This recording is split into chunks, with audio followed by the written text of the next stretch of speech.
Já estamos de volta agora com a doutora Georgia Machado. Hoje ela vai falar sobre a preparação para uma cirurgia plástica.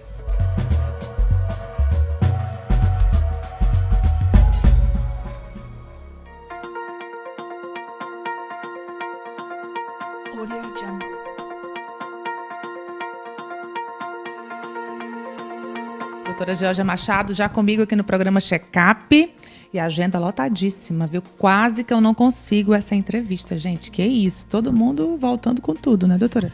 A gente teve uma boa retomada. A gente já estava esperando por isso, na verdade, Natália, porque pela história, sempre após as grandes crises mundiais, o mercado da estética, ele sempre consegue uma recuperação mais rápida. É como se as pessoas quisessem se presentear pelo que passaram. Então, a gente já esperava isso, né? A gente faz um controle com gestão e tal, e a gente já esperava e se preparou para isso. Muito bem. Por falar em preparou, como é essa preparação para a cirurgia, doutora? Como é que é quando a pessoa chega aqui para consulta? Difícil ter aquela pessoa assim que está no padrão já de operar ou não? Assim, hoje em dia as pessoas têm uma consciência, procuram bastante informações antes de realizar o procedimento. Tem gente que chega assim, eu fico assim, olho na ficha até para saber se não é médico. Não é porque o doutor Google explica, ensina tudo.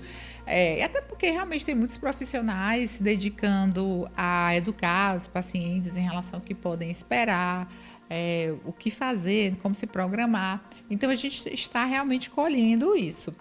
Mas, assim, apesar de muita gente querer fazer, se programar, algumas pessoas ainda têm dúvidas. Hoje mesmo eu estava respondendo no Instagram, tinha uma pessoa perguntando se podia fazer mama e abdômen no mesmo procedimento e detalhou as medidas, a altura e tal, e peso, para a gente calcular, IMC. E assim, o que acontece? Quando você está com peso bom, a gente tem um tempo bom de cirurgia, o paciente clinicamente está bem, tem um hospital que nos dá segurança, a gente pode marcar um procedimento um pouco maior, de um tempo um pouco mais demorado. Então, a gente tem que avaliar muito. Nosso maior problema realmente está em relação ao peso. Algumas pessoas extrapolaram, não é? Nesse período de quarentena, é fácil entender, psicologicamente muitas pessoas ficaram afetadas, mas outras pessoas, em contrapartida, se prepararam mesmo, fazendo uma reeducação alimentar, iniciando uma atividade física, então essas pessoas estão mais do que preparadas. Aí a gente vai detalhar só realmente quais procedimentos podem ser feitos, Por exemplo, lipo, em quais áreas a gente vai poder fazer, porque de acordo com a quantidade de áreas, a gente tem que diminuir a quantidade de litros que a gente vai tirar, Porque existe uma medida de segurança para que o paciente possa fazer e possa se recuperar mais rapidamente no pós-operatório.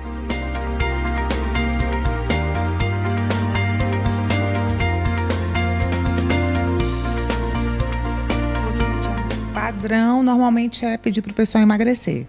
Sim, até porque se a pessoa emagrece depois, pode haver flacidez. Então, a gente tem que levar em consideração o que está naquele momento no centro cirúrgico. A gente não pode tirar um excedente de pele que ainda não existe, Por exemplo, na abdominoplastia, a gente retira o excesso, a paciente está sentada na mesa. Ou seja, é o que supostamente estaria de excesso naquele momento, a paciente sentada. Se ela emagrecer, mais de 5 quilos, vai haver outro excesso de pele que a gente não pode, prever.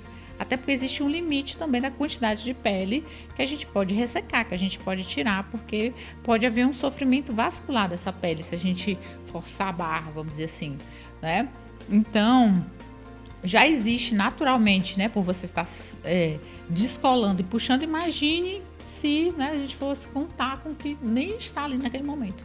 Então, não pode haver uma grande perda no pós-operatório, porque tanto vai haver flacidez, como, por exemplo, na mama. Se a mama você opera com o peso X, depois vai ficar X menos tantos quilos, aquela mama vai ceder, vai cair, você vai ter uma falsa impressão que o procedimento não foi realizado a contento. Rosto também, Às vezes a pessoa está no processo de emagrecer e tem que emagrecer tudo, Exatamente. Até a simples colocação de prótese também. O paciente, se tiver uma queda muito grande de MC, né, aquela prótese vai ficar pitosada, aquele peito vai ficar caído.